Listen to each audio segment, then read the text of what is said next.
Welcome back everyone, welcome to civil services study. Test number 563 लगाते हैं UPSC civil services prelims के लिए। 4 अक्टूबर का एग्ज़ाम में प्रैक्टिस करते रहिए और ज्योग्राफी का टेस्ट है ये। चलिए स्टार्ट करते हैं। तो क्वेश्चन नंबर 1 है, निम्नलिखित कथनों पर विचार करना है। कथन कारण है, व्याख्या करेगा तो ये होगा, दोनों सही होंगे, व्याख्या करे नहीं करेगा तो ये होगा। इनमें से कोई सही गलत होगा तो आंसर इन दोनों में से दिया जाएगा। बताइए। तो कथन क्या है? पवनों द्वारा ताप का स्थानांतरण एक स्थान से दूसरे स्थान पर होता है। कारण क्या है इसका? पृथ्वी के अलग अलग भागों में ताप की मात्रा एक समान नहीं होती। पवनों द्वारा ताप का स्थानांतरण एक स्थान से दूसरे स्थान पर होता है क्योंकि पृथ्वी के अलग अलग भागों में ताप की मात्रा एक समान नहीं होती। करेक्ट है दोनों के दोनों स्टेटमेंट, और कथन सही है, कारण भी सही है, और जो कारण है वो कथन की सही व्याख्या करता है। तो इसका आंसर क्या हो जाएगा? Option number A. तो देखिए, पृथ्वी के अलग अलग भागों में प्राप्त ताप की मात्रा समान नहीं होती। इसी विभिन्नता के कारण वायुमंडल के दाब में विभिन्नता होती है और इसी कारण पवनों के द्वारा ताप का स्थानांतरण एक स्थान से दूसरे स्थान पर होता है। ठीक है। क्वेश्चन नंबर 2 है, निम्नलिखित कथनों पर विचार करना है। 2 स्टेटमेंट है यहाँ पर, बताना कि इनमें से कौन सा करेक्ट है। उपसौर की स्थिति में पृथ्वी का अपसौर की अपेक्षा अधिक सूर्यताप प्राप्त होता है। उपसौर की स्थिति में पृथ्वी को अपसौर की अपेक्षा अधिक सूर्यताप प्राप्त होता है। ये उपसौर अपसौर पढ़ा होगा आपने छोटी कक्षाओं में। पेरीहेलियन, एपीहेलियन इसको बोलते हैं। देखिए, अपसौर और उपसौर की स्थिति में सूर्यताप की विभिन्नता के कारण पृथ्वी के दैनिक मौसम पर व्यापक प्रभाव पड़ता है। बताइए। 4 जुलाई याद है? 4 जुलाई और फरवरी पृथ्वी का दूर रहना, निकट रहना, कहाँ रहती है? ये डेट याद है ना दोनों की दोनों? तो पहला स्टेटमेंट तो करेक्ट है। उपसौर मान लीजिए सूर्य है और ये पृथ्वी है, ये भी पृथ्वी है। ये है अपसौर, ये है उपसौर। ये है अपसौर, ये है उपसौर। इसको याद कैसे करना? अप माने ऊपर होता है, ऊपर मतलब अधिक। तो रख लीजिए इसको, इस तरह से याद कर लीजिए इसको कि जो अपसौर है वो दूर वाला है और जो उपसौर है वो पास वाला है। तो पहला स्टेटमेंट करेक्ट है यहाँ पर, दूसरा गलत है, क्योंकि उपसौर और अपसौर की स्थिति में सूर्यताप की विभिन्नता के कारण पृथ्वी के दैनिक मौसम पर कम प्रभाव पड़ता है अपेक्षाकृत। ऐसा नहीं है, व्यापक प्रभाव पड़ता है। गलत है दूसरा वाला स्टेटमेंट, केवल पहला ही करेक्ट है। तो देखिए, कथन 1 सत्य है, कथन 2 गलत है। पहला स्टेटमेंट क्या है? कथन 1 में क्या था? देखिए, पृथ्वी के पृष्ठ पर सूर्य से प्राप्त होने वाली ऊर्जा का अधिकांश अंश लघु तरंग दैर्ध्य के रूप में आता है। इतना पता होगा सभी को। पृथ्वी को प्राप्त होने वाली ऊर्जा को सूर्यताप कहते हैं। ठीक है। सूर्य के चारों ओर परिक्रमण के दौरान पृथ्वी 4 जुलाई को सूर्य से सबसे दूर होती है। कब? 4 जुलाई को सूर्य से सबसे दूर होती है। पृथ्वी की इस स्थिति को अपसौर बोलते हैं, एपहेलियन। अपसौर मतलब अप, मतलब देखिए दूर है तो अप, ऊपर। वो ट्रिक है याद करने की। अब 3 जनवरी को फरवरी नहीं, 3 जनवरी को पृथ्वी सूर्य के निकट होती है सबसे। 3 जनवरी उपसौर है और 4 जुलाई अपसौर है। ठीक है। अब 3 जून वाली स्थिति में क्या होगा? इसको बोलते हैं उपसौर, पेरीहेलियन। इसलिए पृथ्वी को उपसौर की स्थिति में अपसौर की अपेक्षा अधिक सूर्यताप प्राप्त होता है, क्योंकि पृथ्वी जो है 3 जनवरी को निकट होती है, निकट सूर्य के। ठीक है। जबकि सर्दियां पड़ती हैं 3 जनवरी को, लेकिन हर पृथ्वी के हर भाग में थोड़ी पड़ती है। और दूसरा वाला स्टेटमेंट गलत है। अब देखिए, सूर्यताप की विभिन्नता का प्रभाव जो है दूसरे कारकों जैसे कि हो गया स्थल एवं समुद्र का वितरण तथा वायुमंडल परिसंचरण के द्वारा कम हो जाता है। यही कारण है कि सूर्यताप की यह विभिन्नता पृथ्वी की सतह पर होने वाले प्रतिदिन के मौसम परिवर्तन पर अधिक प्रभाव नहीं डाल पाती। ठीक है। जबकि दूसरा स्टेटमेंट क्या बोल रहा था कि व्यापक प्रभाव पड़ता है। गलत है वो। अब आ जाइए क्वेश्चन नंबर 3 पर। पृथ्वी की सतह पर सूर्यताप की तीव्रता की मात्रा में प्रतिदिन, हर मौसम और हर साल परिवर्तन होता रहता है, इसके निम्नलिखित में से कौन से कारण हैं? वायुमंडल की पारदर्शिता, सूर्य की किरणों का नतिकोण, दिन की अवधि और पृथ्वी का अपने अक्ष पर परिभ्रमण। नीचे दिए गए कूट की सहायता से सही उत्तर का चयन कीजिए। तो देखिए, परिभ्रमण और घूर्णन, पृथ्वी खुद की गति भी है ना, पृथ्वी की खुद घूम रही है अपने नत अक्ष पर, झुकी भी है और घूम भी रही है। तो ये क्या है, इसको परिभ्रमण या फिर घूर्णन गति है ये इसकी। और परिक्रमण क्या है, सूर्य के चारों ओर घूम रही है तो वो परिक्रमण याद रखना। यानी परिभ्रमण और घूर्णन एक दूसरे के पर्यायवाची हो गए। तो यहाँ देखिए, पृथ्वी की सतह पर सूर्यताप की मात्रा, सूर्यताप की तीव्रता की मात्रा में प्रतिदिन, हर दिन और हर साल परिवर्तन होता रहता है। इसके कारण है पृथ्वी का अपने अक्ष पर परिभ्रमण यानी घूर्णन, दिन की अवधि भी है और सूर्य की किरणों का नतिकोण भी है और वायुमंडल की पारदर्शिता भी है। तो सारे के सारे हैं 1 2 3 4। इसका आंसर हो जाएगा ऑप्शन नंबर डी। तो देखिए, पृथ्वी की सतह पर सूर्यताप की तीव्रता की मात्रा में प्रतिदिन, हर साल और प्रतिवर्ष परिवर्तन होता रहता है। सूर्यताप में विभिन्नता के निम्न कारण हैं। कौन कौन से हैं? पृथ्वी का अपने अक्ष पर घूमना, सूर्य की किरणों का नतिकोण, दिन की अवधि और वायुमंडल की पारदर्शिता और स्थल विन्यास भी। ये वायुमंडल की पारदर्शिता और स्थल विन्यास बात के एंड के जो दो हैं ना, ये कम डालते हैं प्रभाव, लेकिन डालते हैं, और ऊपर वाले अधिक हैं ये तीनों के तीनों। क्वेश्चन नंबर 4 है, निम्नलिखित में से कौन सी घटना या घटनाएं प्रकाश के प्रकीर्णन के कारण होती हैं? बताइए इसमें कौन सी घटनाएं प्रकाश के प्रकीर्णन के कारण होती हैं? आकाश में इंद्रधनुष का बनना, आकाश का नीला दिखाई देना। देखिए, प्रकीर्णन यानी स्कैटरिंग पहले ही बताया होगा मैंने, जहाँ पर रंगों का हो रहा है ना, रंगों का भेद हो रहा है। जैसे कि आकाश नीला दिखाई दे रहा है, समुद्र नीला दिखाई दे रहा है, सूर्योदय एवं सूर्यास्त के समय सूर्य का लाल दिखाई देना। तो ये सब क्या है, स्कैटरिंग ऑफ लाइट होगा, प्रकाश के प्रकीर्णन के कारण होगा। आकाश में इंद्रधनुष का बनना प्रकाश के प्रकीर्णन के कारण नहीं होता, ये अपवर्तन, परावर्तन और वर्ण विक्षेपण के कारण होता है। तो 2 3 4 हो जाएगा यहाँ पर। अगर यही होता सूर्योदय और सूर्यास्त के समय सूर्य का अपनी वास्तविक स्थिति से छोटा या बड़ा दिखाई देना, तो वो अपवर्तन के कारण होता। यहाँ पर अपना आंसर हो जाएगा 2 3 और 4, ऑप्शन नंबर सी। ठीक है, देखिए, लघु तरंग दैर्ध्य वाले सौर विकिरण के लिए वायुमंडल अधिकांशतः जो है वो पारदर्शी होता है। पृथ्वी की सतह पर पहुंचने से पहले सूर्य की किरणें वायुमंडल से होकर गुजरती हैं, सभी को पता होगा, ज्योग्राफी तो पढ़ी है ना इतनी। अब देखिए, क्षोभ मंडल में मौजूद क्या क्या मौजूद है? जलवाष्प भी मौजूद है, ओजोन भी मौजूद है तथा अन्य किरणें अवरक्त विकिरण यानी इंफ्रारेड रेडिएशन को अवशोषित कर लेती हैं। क्षोभ मंडल में निलंबित कण दिखने वाले स्पेक्ट्रम को अंतरिक्ष एवं पृथ्वी की सतह की ओर विकीर्ण कर देते हैं और यही प्रक्रिया आकाश में रंग के लिए उत्तरदायी है। इसी से उदय एवं अस्त के समय सूर्य लाल दिखाई देता है तथा आकाश नीले रंग का दिखाई देता है। ऐसा वायुमंडल में प्रकीर्णन के कारण होता है। तो ऐसा दिखाई देता है, एक तरह से इल्यूजन भी है, मतलब दृष्टि भ्रम है, प्रकीर्णन के कारण होता है, दिखाई देता है।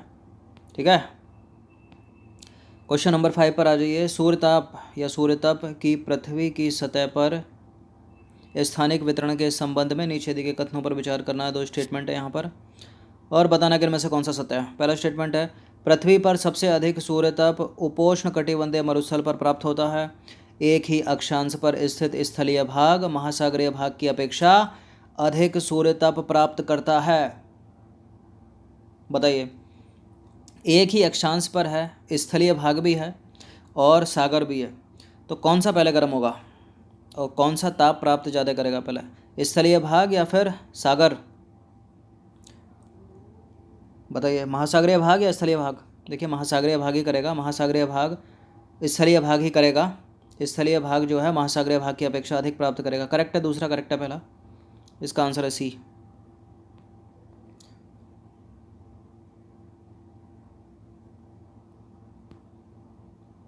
क्या लिखा था? एक ही अक्षांश पर स्थलीय भाग महासागरीय भाग की अपेक्षा अधिक सूर्यताप प्राप्त करता है, तो सही तो है। ये क्या ब्लंडर हो गया? दूसरा भी सत्य है और यहाँ सी होगा, सी।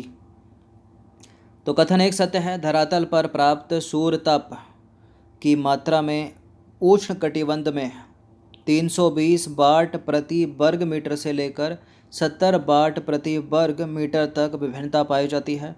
सबसे अधिक सूर्यताप उपोष्ण कटिबंधीय मरुस्थलों पर प्राप्त होता है, क्योंकि यहाँ मेघाच्छादन बहुत कम पाया जाता है। उष्ण कटिबंध की अपेक्षा विषुवत व्रत पर कम मात्रा में सूर्यताप प्राप्त होता है। अब देखिए, बादल है नहीं बीच में, तो सीधी सनलाइट आएगी ना, एकदम गर्म कर देगा पूरा रेगिस्तान। अब देखिए, सामान्यतः एक ही अक्षांश पर स्थित महाद्वीपीय भाग यानी स्थलीय भाग पर अधिक और महासागरीय भाग में अपेक्षाकृत कम मात्रा में सूर्यताप प्राप्त होता है। ठीक है, ये स्टेटमेंट तो बोल रहा है ना दूसरा वाला भी, कि स्थलीय भाग महासागरीय भाग की अपेक्षा अधिक सूर्यताप प्राप्त होता है। यानी देखा जाए तो जो महासागरीय भाग है वो अपेक्षाकृत कम ताप प्राप्त करता है, किससे? महाद्वीपीय भाग से या स्थलीय भाग से। तो ये दूसरा भी सही है और यहाँ सी होगा। क्वेश्चन नंबर 6 पर आ जाइए। वायुमंडल में ऊष्मा संचलन के संबंध में नीचे दिए गए युग्मों पर विचार करना है और बताना है कि कौन सा युग्म सही सुमेलित है। पृथ्वी के संपर्क में आने वाली वायुमंडल की परत का गर्म होना चालन कहलाता है। वायुमंडल के लंबवत तापन की प्रक्रिया संवहन कहलाती है। वायु के क्षैतिज संचलन से ताप का स्थानांतरण अभिवहन। बताइए। देखिए, बिल्कुल ये तीनों के तीनों स्टेटमेंट करेक्ट हैं। इसका आंसर हो जाएगा ऑप्शन नंबर डी, सुमेलित हैं अच्छे से। फिर से सुन लीजिए, एक्सप्लेनेशन नहीं है इसकी कोई भी। पृथ्वी के संपर्क में आने वाली वायुमंडल की परत का गर्म होना चालन से, और वायुमंडल के लंबवत तापन की प्रक्रिया संवहन, और वायु के क्षैतिज संचलन से ताप का स्थानांतरण अभिवहन। क्वेश्चन नंबर 7 है, उष्णकटिबंधीय प्रदेशों के उत्तरी भागों में गर्मियों में चलने वाली स्थानीय पवन लू निम्न में से किसका परिणाम है? संवहन का, चालन का, विकिरण का या अभिवहन का? बताइए। संवहन का गलत, विकिरण गलत, चालन गलत, अभिवहन। तो देखिए, वायु के क्षैतिज संचलन से होने वाले ताप का स्थानांतरण अभिवहन कहलाता है। क्या कहलाता है? अभिवहन कहलाता है। मध्य अक्षांशों में दैनिक मौसम में आने वाली विभिन्नताएं केवल अभिवहन के कारण होती हैं। उष्णकटिबंधीय प्रदेशों में, विशेषतः उत्तरी भागों में गर्मियों में चलने वाली स्थानीय पवन लू जो है वो इसी अभिवहन का परिणाम है। क्वेश्चन नंबर 8 पर आ जाइए। निम्नलिखित में से कौन सा पार्थिव विकिरण के संबंध में सही है? देखिए, सूर्य द्वारा लघु तरंग ऊर्जा से पृथ्वी की सतह को गर्म करना, वायुमंडल द्वारा सौर विकिरण का परावर्तित करना, सौर विकिरण का पृथ्वी के हिमाच्छादित क्षेत्रों द्वारा परिवर्तित होकर लौट जाना, या फिर पृथ्वी द्वारा उत्सर्जित दीर्घ तरंग ऊर्जा से वायुमंडल को नीचे से गर्म करना। क्या है? पार्थिव विकिरण। यही है ऑप्शन नंबर डी, पृथ्वी द्वारा उत्सर्जित दीर्घ तरंग ऊर्जा से वायुमंडल के नीचे से गर्म करना, वायुमंडल को नीचे से गर्म करना। तो देखिए, सूर्य से पृथ्वी को प्राप्त सौर विकिरण जो लघु तरंगों के रूप में प्राप्त होता है, पृथ्वी की सतह को गर्म करता है। ठीक है, पृथ्वी स्वयं गर्म होने के बाद एक विकिरण पिंड बन जाती है और वायुमंडल में दीर्घ तरंगों के रूप में ऊर्जा का विकिरण करने लगती है। यह ऊर्जा जो है वायुमंडल को नीचे से गर्म करती है। इस प्रक्रिया को पार्थिव विकिरण कहा जाता है। दीर्घ तरंगदैर्घ्य विकिरण वायुमंडलीय गैसों, मुख्यतः कार्बन डाइऑक्साइड एवं अन्य ग्रीन हाउस गैसों द्वारा अवशोषित कर ली जाती है। इस प्रकार वायुमंडल पार्थिव विकिरण द्वारा अप्रत्यक्ष रूप से गर्म होता है, ना कि सीधे सूर्यताप से। ठीक है, पढ़ा है ना ग्रीन हाउस आपने। और विगत कुछ वर्षों में इन ग्रीन हाउस गैसों की मात्रा वायुमंडल में बढ़ जाने के कारण, उनका परसेंटेज बढ़ जाने के कारण जो है पृथ्वी के औसत तापमान में बढ़ोतरी हो गई है और होती जा रही है। क्वेश्चन नंबर 9 पर आ जाइए। सौर विकिरण की वह मात्रा जो पृथ्वी के धरातल पर पहुंचने से पहले ही बादलों तथा हिमाच्छादित क्षेत्रों द्वारा परावर्तित होकर वापस लौटा दी जाती है, उसको क्या बोलते हैं? टारपीडो। गलत, एल्बिडो बोलते हैं उसको, एल्बिडो। मान लीजिए ये काली टोपी है, ये वाइट टोपी है, इनमें से किसका एल्बिडो अधिक है? किसका एल्बिडो अधिक है, वाइट वाली का या ब्लैक वाली का? वाइट वाली का अधिक है, क्योंकि ये अधिक सूर्य ताप परावर्तित करेगी ना, ये तो अवशोषित कर लेगी, गर्मी ब्लैक में लगेगी और कम गर्मी वाइट में लगेगी। तो एल्बिडो बोलेंगे ना। ये डी कहाँ से प्रिंटिंग मिस्टेक ब्लंडर हो गया, ये डी नहीं है, बी होगा यहाँ पर, बी। तो देखिए, वायुमंडल से गुजरते हुए सौर ऊर्जा का कुछ अंश परावर्तित, प्रकीर्णित एवं अवशोषित हो जाता है। केवल शेष भाग ही पृथ्वी की सतह तक पहुंचता है। 100 इकाइयों में से 35 इकाइयां पृथ्वी के धरातल पर पहुंचने से पहले ही अंतरिक्ष में परावर्तित हो जाती हैं। 27 इकाइयां बादलों के ऊपरी छोर से तथा 2 इकाइयां पृथ्वी के हिमाच्छादित क्षेत्रों द्वारा परावर्तित होकर लौट जाती हैं। सौर विकिरण की इस परिवर्तित मात्रा को पृथ्वी का एल्बिडो कहा जाता है। स्टेटमेंट बनाकर पूछा जा सकता है कि डांबर की रोड हो गई, ग्लेशियर हो गए, पेड़ पौधे हो गए, इनमें से सबसे ज़्यादा एल्बिडो किसका है? तो किसका है? ग्लेशियर का है ना। विषुवतीय वृत्त क्षेत्रों की अपेक्षा उत्तरी गोलार्ध के उपोष्ण कटिबंधीय क्षेत्रों का तापमान अधिक होता है। इसका मुख्य कारण क्या है? 4 स्टेटमेंट है यहाँ पर, बताना कि इनमें से कौन सा करेक्ट है। उपोष्ण कटिबंधीय क्षेत्रों में गर्मी के दिनों की लंबाई विषुवतीय क्षेत्रों से ज़्यादा होती है। उपोष्ण कटिबंधीय क्षेत्रों में कोरियोलिस बल का मान विषुवतीय क्षेत्रों से ज़्यादा होता है। या विषुवतीय क्षेत्रों की अपेक्षा उपोष्ण कटिबंधीय क्षेत्रों में कम बादल बनते हैं। और उपोष्ण कटिबंधीय क्षेत्रों में ग्रीन हाउस प्रभाव विषुवतीय क्षेत्रों की अपेक्षा ज़्यादा होता है। क्या होता है बताइए? बिल्कुल सटीक प्रश्न है यूपीएससी सिविल सेवा के लिए, क्योंकि ऐसे प्रश्नों से माइंड चकराता है। मन करेगा कि ग्रीन हाउस की बात हो रही है तो डी लगा दो, अच्छा बादल भी हैं तो सी लगा दो, कुछ कोरियोलिस बल और दिन की लंबाई को लेकर ए और बी के पीछे पड़ जाएंगे।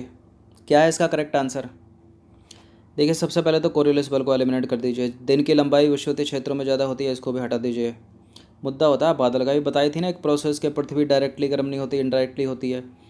अच्छा, बादल नहीं है मान लीजिए। देखिए, यह है सुंदर सी पृथ्वी, अपनी बीच से एक रेखा खींच देती है 0 डिग्री।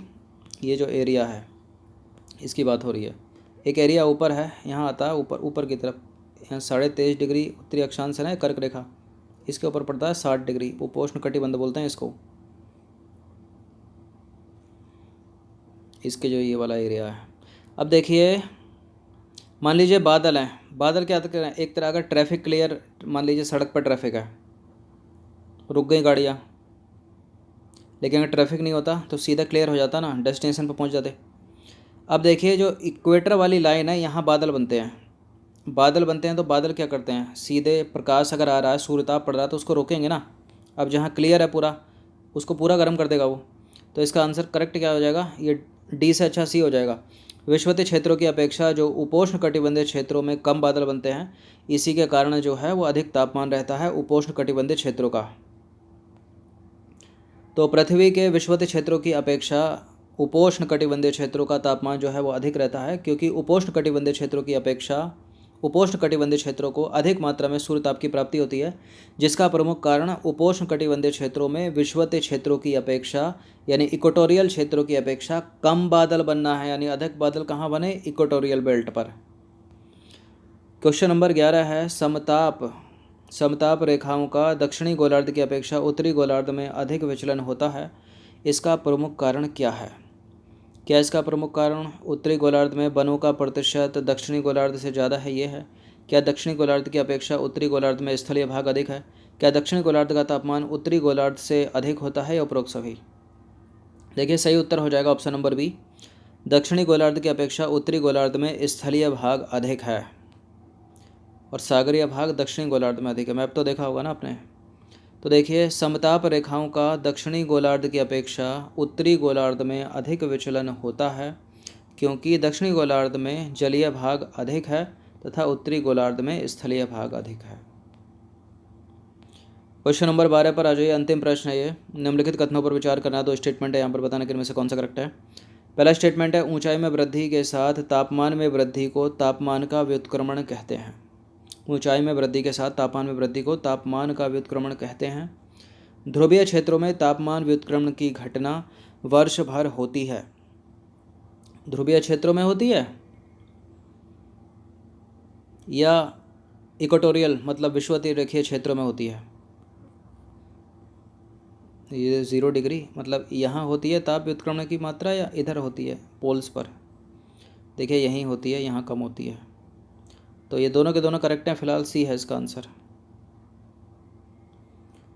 तो देखिए कथन 1 सत्य है, कथन 2 भी सत्य है, क्योंकि ध्रुवीय क्षेत्रों में वर्ष भर तापमान का व्युत्क्रमण होना एक सामान्य घटना है। अब देखिए सामान्यतः तापमान ऊंचाई के साथ घटता है, सामान्यतः तापमान ऊंचाई के साथ घटता है, जिसे सामान्य ह्रास दर कहते हैं। जिसको क्या बोलते हैं? सामान्य ह्रास दर कहते हैं, सामान्य ह्रास दर कहते हैं। पर कई बार स्थिति बदल जाती है और तापमान ऊंचाई बढ़ने के साथ बढ़ने लगता है, इसे तापमान का व्युत्क्रमण कहते हैं। ठीक है, यही स्टेटमेंट कह रहा था पहला वाला। अक्सर व्युत्क्रमण बहुत थोड़े समय के लिए होता है और यह घटना सामान्य घटना है। सर्दियों की मेघ विहीन लंबी रात तथा शांत वायु व्युत्क्रमण के लिए आदर्श दशाएं हैं, और यही कारण है अक्टूबर हीट। भारत में अक्टूबर के महीने में गर्मी हो जाती है, काफ़ी गर्मी होती है, अक्टूबर हीट के नाम से जाना जाता है उसको। अब देखिए ध्रुवीय क्षेत्रों में वर्ष भर तापमान का व्युत्क्रमण होना एक सामान्य घटना है, तो ये याद रखना, ध्रुवीय क्षेत्रों में, पोल्स पर यानी, विषुवत-रेखीय क्षेत्रों में नहीं। ठीक है, तो ये 12 प्रश्न थे इंपॉर्टेंट ज्योग्राफी के, अच्छे से इसका रिवीजन कर लेना। इसमें से बहुत सारे प्रश्न ऐसे होंगे जो आपने पहले जितना भी मैंने टेस्ट कराया उसमें नहीं आए होंगे, तो पढ़ते चलिए एग्ज़ाम से पहले। धन्यवाद।